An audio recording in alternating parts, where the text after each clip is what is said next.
cando deixo eses traballos que teñen moito requerimento intelectual e comezo a traballar como operaria de limpeza, agora pois estiven en lavanderías, axudante de cociña, por exemplo, que é moi mindfulness, picar pataca, tras, ten un sistema que require un punto de concentración,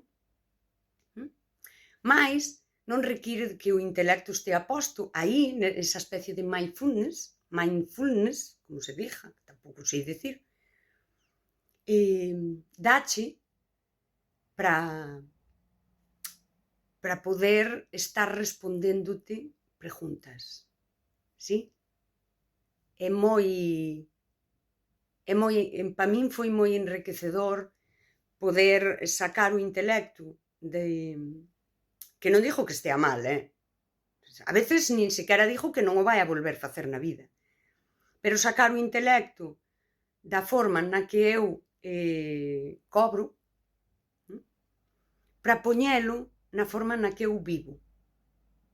Non digo que todo o mundo o faga, e non digo sequera que mañá me ofrezan un chollo aí que digo eu, pois mira, vou non facer.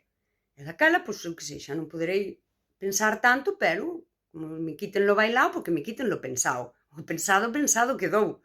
E logo hai unha cousa moi guai en adicar tempo da túa vida para conectar, non para desconectar, para facer esa filosofía íntima e práctica para ti, de preguntarte cousas e responderte cousas, que é que ti, cando ves algo, xa non o podes desver.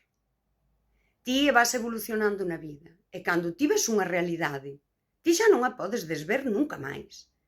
Daquela, xa trascendeches.